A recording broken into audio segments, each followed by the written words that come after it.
Hi കൊച്ചുമക്കളെ, ഇന്ന് ടീച്ചർമ്മ പറഞ്ഞു തരാൻ പോകുന്ന കഥ വികൃതിയായ ഒരു രാജകുമാരൻ്റെയാണ്. പണ്ടൊരു രാജ്യത്തൊരു നല്ലവനായ രാജാവുണ്ടായിരുന്നു, മഹാബലി തമ്പുരാനെ പോലെ.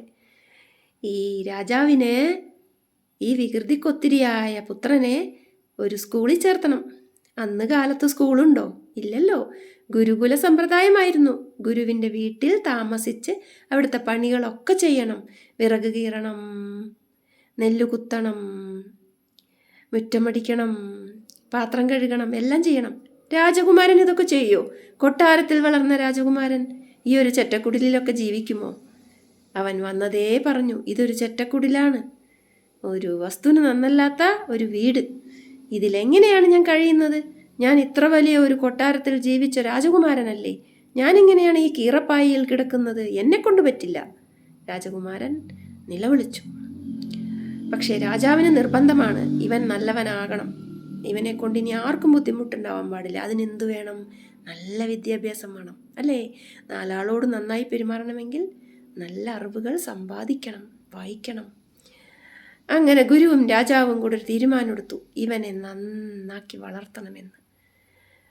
അങ്ങനെ ഇവനെ മെല്ലെ ഗുരു തൻ്റെ തൊടിയിലേക്ക് കൊണ്ടുപോയി.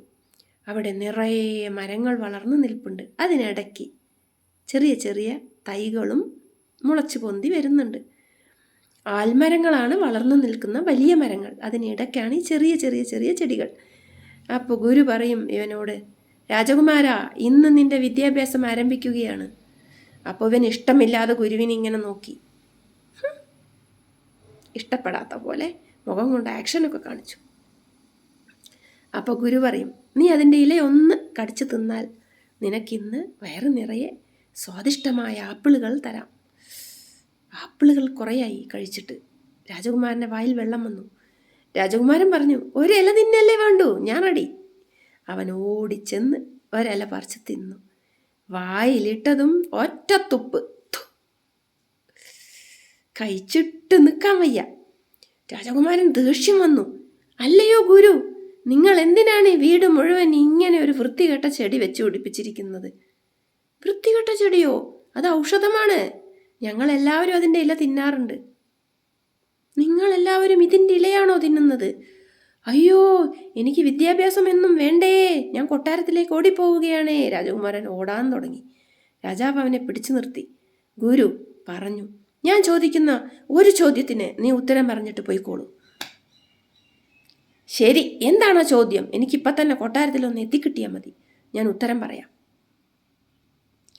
ഗുരുവിന് ചിരി വന്നു. ഗുരുപത്നി അടുക്കളയിൽ നിന്ന് ചിരിക്കാൻ തുടങ്ങി. അപ്പോൾ ഇവൻ ആ ചെടിയും പറിച്ച് വന്നിരിക്കുക കേട്ടോ. ഞാൻ ഇപ്പോൾ വരാം. ചോദ്യം ചോദിക്കുന്നതിന് മുമ്പ് ഞാൻ ആ ചെടികളെയൊക്കെ ഒന്ന് പറിച്ച് കളഞ്ഞിട്ട് വരാം. അവൻ ഓടിച്ചെന്ന് എല്ലാ ചെടികളും പറിച്ച് ദൂരെ വലിച്ചെറിഞ്ഞു. അതെല്ലാം കയ്പം വേപ്പിൻ്റെ ചെടിയായിരുന്നു. ഇനി ചോദിക്കൂ നിങ്ങളുടെ ആ ഒരു ചോദ്യം, രാജകുമാരൻ ചോദിച്ചു. ആ ഒരു ചോദ്യം ഇതാണ്, എന്തിനാണ് നീ ആ ചെടി പറിച്ച് കളഞ്ഞത്? ഈ ഒരു ചെടി ഇത്ര ചെറുപ്പത്തിൽ തന്നെ ഇങ്ങനെ കയ്പായാൽ വലുതായാൽ എന്തായിരിക്കും? അതുകൊണ്ടാണ് ഞാൻ വലിച്ചു പറിച്ച് കളഞ്ഞത്. ഈ ഒരു ചോദ്യം തന്നെയാണ് നിന്നോട് എനിക്ക് ചോദിക്കാനുള്ളത്. ഇത്ര ചെറുപ്പത്തിലേ നീ ഇങ്ങനെ ദുഷ്ടനായാൽ നീ വലുതായാൽ എത്ര ആളെ ഉപദ്രവിക്കും? രാജകുമാരന് തൻ്റെ എല്ലാ തെറ്റും ആ ഒരു ചോദ്യത്തിൽ തന്നെ മനസ്സിലായി. അവൻ പറഞ്ഞു, അല്ലയോ ഗുരുവേ, എനിക്കെല്ലാം മനസ്സിലായി. ഞാൻ ഇന്നു മുതൽ നല്ലവനായിക്കോളാം. ഞാൻ ഇവിടെ തന്നെ താമസിച്ച് പഠിക്കും. എൻ്റെ ഈ ദുഷ്ട സ്വഭാവമൊക്കെ എനിക്ക് മാറ്റണം. എനിക്ക് എൻ്റെ അച്ഛനെ പോലെ നല്ലൊരു പേര് കേട്ട രാജാവാകണം. എങ്ങനെയുണ്ട് കഥ? ചെറുപ്പത്തിൽ തന്നെ നമ്മൾ നല്ല സ്വഭാവമുള്ള കുട്ടികളായി വളരണം. എന്നാൽ വലുതായി കഴിഞ്ഞാൽ ആർക്കും നമ്മളെയും കൊണ്ടൊരു ഉപദ്രവം ഉണ്ടാവുകയില്ല.